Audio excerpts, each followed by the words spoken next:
Salut à tous et bienvenue sur ValetPL Lorcana FR, j'espère que vous allez bien. On se retrouve aujourd'hui pour les decks budget. Ça a été pas mal demandé, c'est pas mal attendu. À chaque sortie de chapitre, j'essaie de vous proposer 2 ou 3 decks budget qui vont vous permettre de faire vos premiers tournois boutique avec un deck d'un certain power level. En tout cas de passer un bon moment dans le jeu compétitif.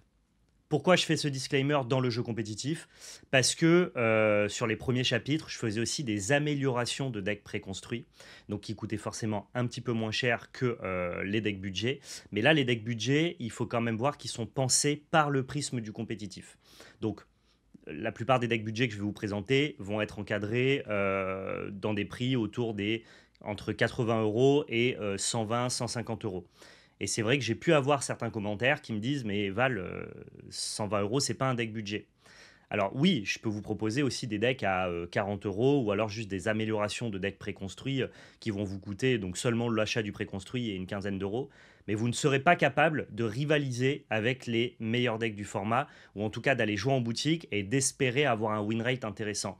Moi, ce qui m'intéresse avec les decks budget, c'est que une personne commence le jeu, regarde à quoi ressemble le metagame, a envie de faire ses premiers tournois, eh bien elle sait que en achetant ses cartes à l'unité, pour une somme comprise entre 80 et 140, 150 euros, eh bien elle peut avoir un deck qui est capable de gagner un tournoi, qui ne va pas faire pâle figure face au meilleur deck du format.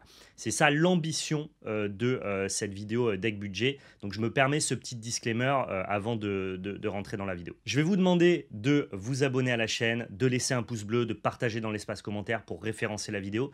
Dites-moi dans les commentaires si jamais vous avez d'autres idées de deck budget que je pourrais présenter. L'idée étant de budgétiser entre guillemets les decks les plus populaires du format. C'est très difficile d'apporter un deck qui n'existe pas, en tout cas de créer une nouvelle version d'un deck et qui soit assez compétente dans un budget assez restreint pour pouvoir performer dans un tournoi. Et je vais aussi vous demander, avec l'arrêt de Pixelborn, de me dire s'il y a des formats, des types de vidéos, des idées que vous auriez envie de voir sur la chaîne. Vous êtes notre communauté, c'est vous qui regardez les vidéos. Nous, l'idée, c'est au-delà de faire des choses qui nous plaisent, c'est aussi de pouvoir répondre entre guillemets à votre demande. Donc, si jamais il y a des choses que vous avez envie de voir, n'hésitez pas à nous le partager. On va toujours essayer de continuer à sortir 3 vidéos par semaine, mais c'est vrai que sans Pixelborn pour pouvoir faire des gameplays de la deck tech, ça va nous demander justement d'aller chercher de nouvelles choses, de nouvelles propositions, essayer de faire évoluer, en tout cas modifier le contenu qu'on avait l'habitude de faire. Je pense essayer de mettre en place plus de remote duel, donc des affrontements en physique avec ceux qui le peuvent. Mais voilà, si jamais vous avez certaines choses à partager, c'est dans l'espace commentaire. On lit évidemment tous les commentaires.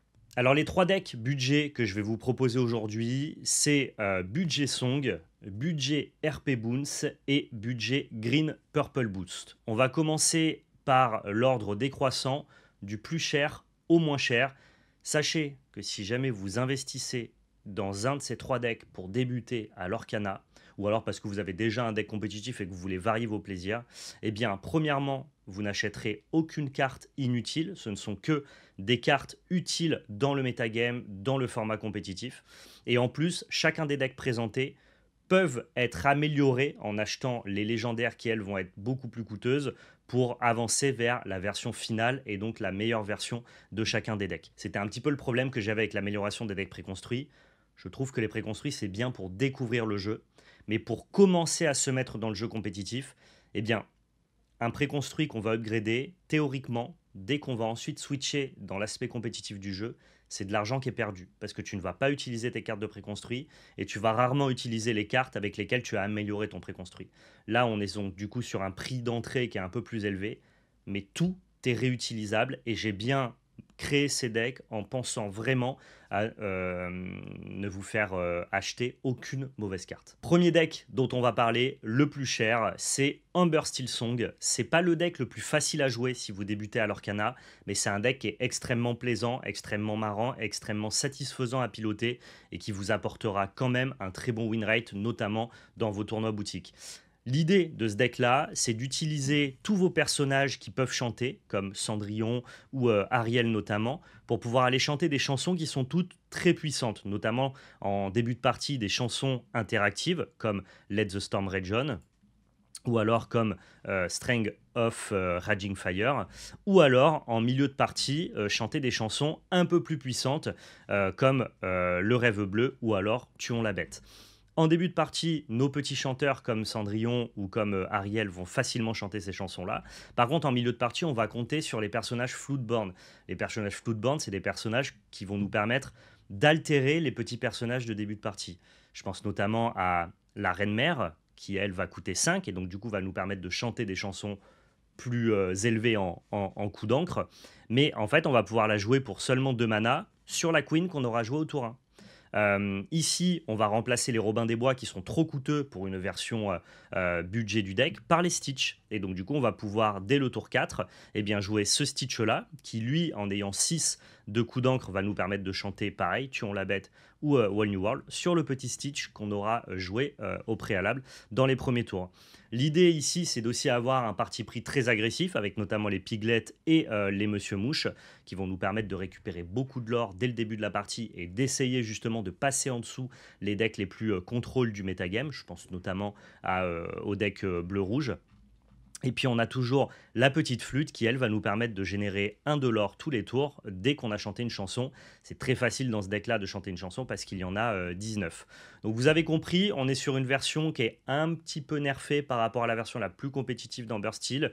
On a remplacé les Robins des Bois par des Stitch et globalement on a pu diminuer le coût du deck au maximum jusqu'à un prix à peu près de 150 $. Je pense que en euros, vous êtes aux alentours de 130-140 € pour ce deck-là. Il y a une autre petite spécificité qui fonctionne très bien dans le deck, c'est qu'on peut jouer avec Philoctete qui lui donne +1 challenger à tous nos personnages héros et ensuite à chaque fois qu'on joue un héros on va pouvoir gagner un de l'or et il se trouve que naturellement la plupart de nos personnages sont des héros.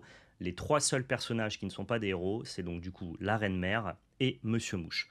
Tous les autres personnages, Stitch y compris, sont des héros, donc ça fonctionne très très bien avec Philoctete. Deuxième deck par ordre décroissant de prix, on a ici RP Boons dans sa version budget. L'idée, c'était d'essayer d'utiliser le moins de cartes du chapitre 1. On sait que ce deck-là, c'est pas un deck qui est très très cher dans le metagame, mais ces cartes les plus chères sont les cartes du chapitre 1, et on sait que le chapitre 1 a eu des problèmes de stock, les cartes ont toutes monté en prix et sont de moins en moins trouvables. Ici, on a pris la version RP Boons qui fonctionne dans le chapitre 4, et on a essayé d'enlever le plus de cartes possible, en tout cas les cartes les plus chères du chapitre 1.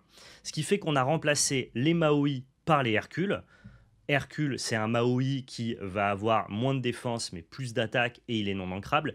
Mais comme le deck a pas énormément de non ancrables, il était capable d'accueillir ces Hercules et de rester à 16 non ancrables, ce qui est plutôt une bonne chose.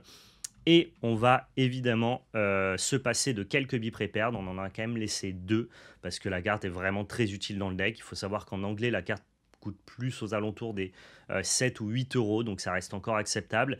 Et on arrive sur un total pour cette liste-là de 131 $, donc possiblement aux alentours des 110-120 €. Si jamais vous achetez en euros en France. Et vous avez vraiment ici une des meilleures decklists du format, un deck qui est capable de très très bien battre notamment bleu-rouge objet, qui va avoir plus de mal contre un deck Bucky Discard, mais vous avez un deck à 120 € contre des decks qui vont coûter 600 ou 700 €. Donc voilà, l'idée c'est d'essayer de trouver un juste milieu entre votre investissement et la puissance de votre deck. Et honnêtement, on est probablement sur l'un des meilleurs rapports qualité-prix, c'est-à-dire puissance de deck et prix investi. Au niveau des autres cartes qui vont coûter un petit peu cher, on a forcément Finrider, mais qui est indispensable pour espérer pouvoir gagner à l'agression. Et puis on a Sisu, qui est une carte évidemment très puissante ici aussi, qui va nous coûter aux alentours des 4 $.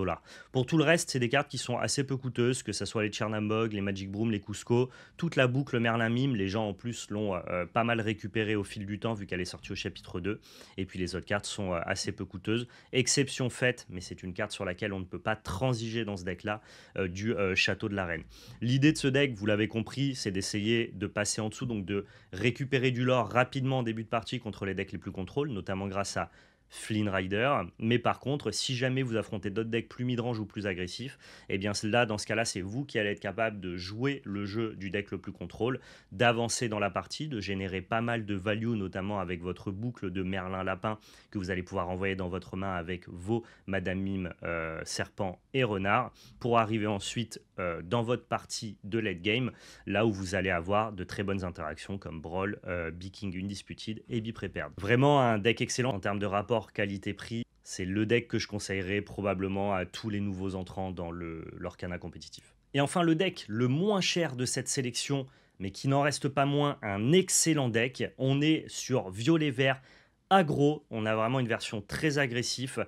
Au niveau de la budgétisation de ce paquet-là, on a enlevé les cartes les plus chères, c'est-à-dire la Ursula du chapitre 3 et le Diablo du chapitre 4, mais on n'est quand même pas en reste parce que notre deck est du coup beaucoup plus agressif en ayant récupéré ces slots de cartes. Ça nous a permis d'intégrer l'ami Cusco, qui lui en fait est une carte très puissante, qui va pouvoir l'aurer pour 3 tout en ayant la ward et donc du coup esquiver les interactions ciblées de notre adversaire.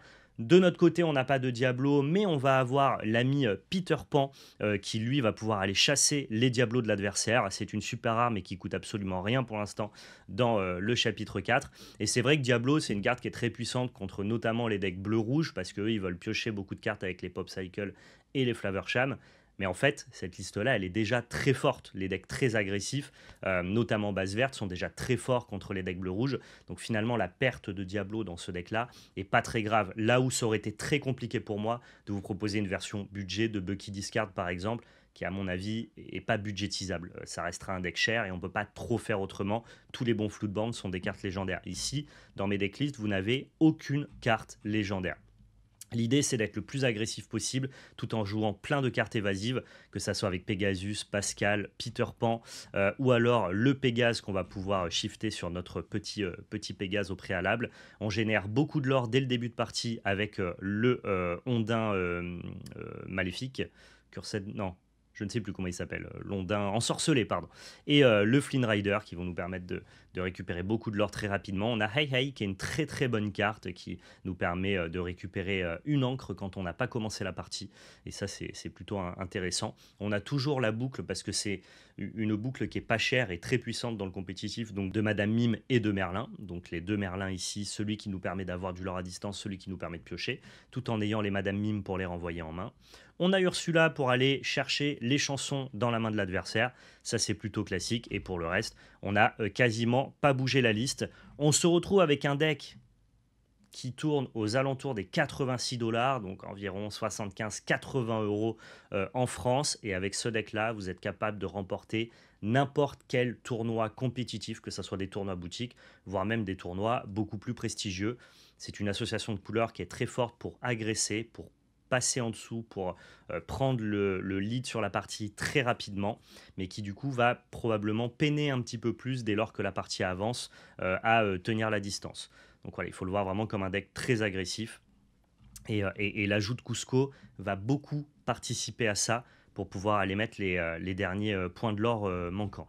Donc vraiment pareil, si quelqu'un veut débuter l'Orcana compétitif et n'a pas une grosse enveloppe pour s'acheter les decks les plus puissants du metagame, eh bien franchement, en termes de rapport qualité-prix, on est très très proche de ce que propose Violet-Rouge, c'est-à-dire une puissance vraiment, vraiment intéressante pour une enveloppe qui est vraiment, vraiment basse. J'espère que cette vidéo vous a été utile, j'espère que les decks vous ont plu, j'espère que les versions que je vous ai proposées en budget vous permettront d'avoir de très très bons retours, notamment en boutique. N'hésitez pas à venir me dire, que ce soit en live ou directement dans ces commentaires, si jamais vous êtes parti sur l'une des 3 versions et si elle vous a réussi. Je sais qu'en dépit du prix de certains decks, les dernières vidéos deck budget ont plutôt été utiles. Donc voilà, j'espère que ça sera le cas ici aussi. Encore une fois, vraiment j'insiste parce que j'ai vu beaucoup de commentaires dans ce sens. Quand on parle de deck budget, c'est au regard du méta compétitif de l'Orcana. Effectivement que 80 $, ça reste une somme, mais il y a toujours cette orientation compétitive qui doit driver le ressenti principal de cette vidéo-là. Sinon, auquel cas, pour jouer à l'Orcana et de la manière la moins chère possible, il y a les préconstruits, mais eux ne vous permettront jamais de participer à un tournoi et en tout cas d'avoir un certain nombre de victoires. Merci à tous, je pense que j'ai fait le tour. On se retrouve prochainement pour une nouvelle vidéo et surtout n'oubliez pas, c'était de la belle magie.